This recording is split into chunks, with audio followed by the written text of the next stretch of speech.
Hati-hati yang galbay 1 September 2024. Sekarang kita sudah berganti bulan ya. Kita sudah meninggalkan yang namanya 31 Agustus dan kita sudah beranjak ke 1 September 2024. Di sini saya perhatikan ini kan mendekati 4 bulan mau pergantian tahun. Dan Anda harus mempersiapkan mental Anda sebisa mungkin buat teman-teman semuanya, karena akan banyak skenario yang diciptakan oleh debt collector pinjol, terutama buat teman-teman yang baru mengalami telat bayar atau baru jatuh tempo.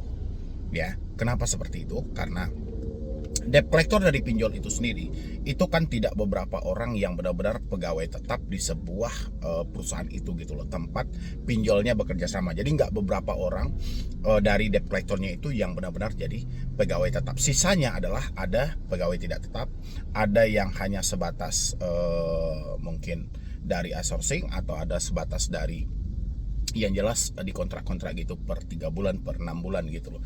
Jadi mereka akan berlomba-lomba mengejar target mereka menjelang akhir tahun.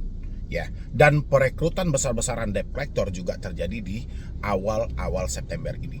Kenapa? Karena mungkin pergantian wajah lama dari debt collector yang lama dengan debt collector yang baru. Otomatis ketika pinjol atau dari perusahaan pihak ketiga dari tempat penagih hutang ini merekrut debt collector baru, mereka akan mendapatkan data-data nasabah yang telat-telat bayar. Otomatis mereka akan lebih gencar-gencar lagi dalam melakukan penagihan. Terus apa yang harus kita antisipasi, Bang? Pertama, buat teman-teman semuanya, saya juga minta sama Anda semuanya adalah selalu jujur dan terbuka dengan keluarga. Ya, karena sesulit apapun, seberat apapun, keluarga adalah tempat pelarian nomor 1. Tempat yang paling nyaman, tempat kita berbagi. Tempat yang paling nyaman, tempat kita berlindung.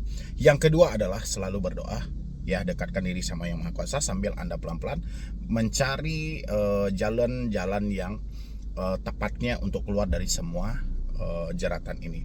Yang ketiga adalah ya, tetap berpikir positif buat kedepannya. Jangan Anda pernah terpengaruh dengan skenario yang diciptakan debt collector. Jangan pernah Anda tertipu dengan drama-drama yang disampaikan oleh debt collector. Itu adalah cara untuk kita menghadapinya. Dan terakhir buat teman-teman semuanya, walaupun nanti saya akan bahas secara spesifik ya, secara spesifik saya akan bahas soal telepon, WhatsApp, dan email. Tapi yang jelas 3 komunikasi ini harus Anda hentikan. Ya, mulai dari telepon, mulai dari WhatsApp, mulai dari email. Kenapa? Karena melalui komunikasi itulah nanti skenarionya semuanya akan diciptakan oleh debt collector. Ya, jangan terlalu terfokus soal debt collector datang ke rumah, membawa RT RW, membawa polisi, membawa ke jalur hukum. Anda nggak usah terfokus dengan hal ini, karena debt collector akan bisa mengucapkan hal apapun. Yang penting bagi debt collector adalah bagaimana dia mencapai target untuk memenuhi target dia supaya dia mendapatkan gaji. Karena ini tekanan dari perusahaan dia.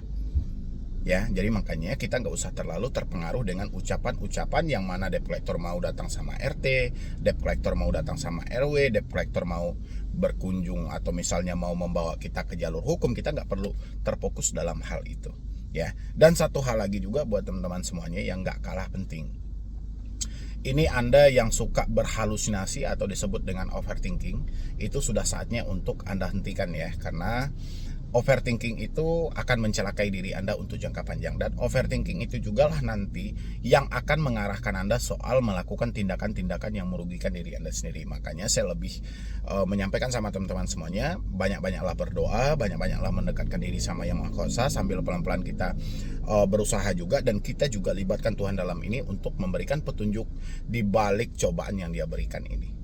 Ya, dan habis itu sering-seringlah berkumpul dengan kawan-kawan yang mana Anda bisa lupa satu permasalahan ini supaya Anda tidak tertumpu terus-menerus memikirkan masalah galbay pinjol, tidak mampu bayar pinjol, supaya tidak terlalu fokus dalam hal itu.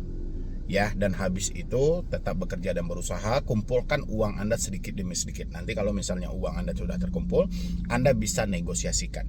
Yang jelas persiapkan diri Anda untuk menghadapi semua teroran dan skenario yang mau diciptakan oleh pinjol di bulan September ini, karena ini 4 bulan mau pergantian tahun. Ya, mungkin dari saya cuma itu aja. Dan ini juga ada salah satu video juga buat teman-teman semuanya, yang mana video ini dia yang mengalami telat bayar dari 16 pinjol dengan total 108,5 juta, dia ketakutan ketika dihubungi debt collector, sampai dia ketakutan untuk disebarkan data juga. Dan apa yang harus dilakukan untuk mengatasi ini semuanya, teman-teman bisa simakin video ini. Silahkan.